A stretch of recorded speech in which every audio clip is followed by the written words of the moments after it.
পূর্ববর্তী পশ্চিমবঙ্গ রাজ্য সরকার দ্বারা চালু করা যুবসাথী প্রকল্প, যেখানে মাধ্যমিক পাস সমস্ত ছাত্রছাত্রীকে পড়াশোনা চাকরির প্রস্তুতির চালিয়ে যাওয়ার জন্য মাসিক ১,৫০০ টাকা করে ভাতা দিত, সেটি বর্তমান পশ্চিমবঙ্গ রাজ্য সরকার আজকে স্বপনবাবু তার বাজেটে ঘোষণা করলেন। এই প্রকল্পটার নাম হবে ভরসা কর্মসূচি। এই প্রকল্প প্রত্যেকটা ছাত্রছাত্রী, বেকার যুবক যুবতী যারা আছে তারা পাবে ২১ বছর থেকে ৪৫ বছর মধ্যে। যদি তাদের বছরে আয়, তাদের পরিবারের বছরে আয় ১,০০,০০০ টাকার মধ্যে হয় তবেই।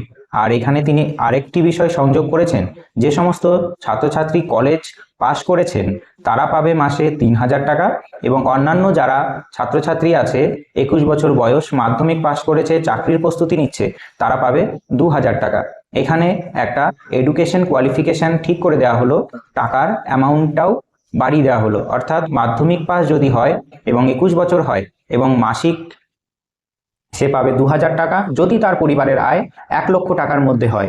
আর কলেজ পাস পড়ুয়া, চাকরির প্রস্তুতি নিচ্ছে, বেকার যুবক যুবতী, তার পরিবারের আয় যদি বছরে ১,০০,০০০ টাকার মধ্যে হয়, সে পাবে ৩,০০০ টাকা। অর্থাৎ কলেজ পাস করলে ৩,০০০ এবং অন্যান্য যারা মাধ্যমিক পাস তাদের জন্য ২,০০০ টাকা, যেটা অবশ্যই একটা ভালো উদ্যোগ। যেখানে ছাত্রছাত্রী যারা পড়াশোনা করছে, চাকরির প্রস্তুতি নিচ্ছে, তাদের ফর্ম ফিল আপ বা অন্যান্য যে বই কেনার জন্য টাকা ভীষণ জরুরি, সেই টাকা রাজ্য সরকার দেবে প্রত্যেকটা ছাত্রছাত্রী যারা বেকার যুবক যুবতী আছে, যারা চাকরির প্রস্তুতি নিচ্ছেন। একটা ভালো উদ্যোগ, এবং শিক্ষা এডুকেশন কোয়ালিফিকেশন অনুযায়ী এটা যে ভাগ করে দেওয়া হয়েছে, এটা আরো ভালো উদ্যোগ। এটি শুরু হয়ে যাবে অক্টোবর মাস থেকে।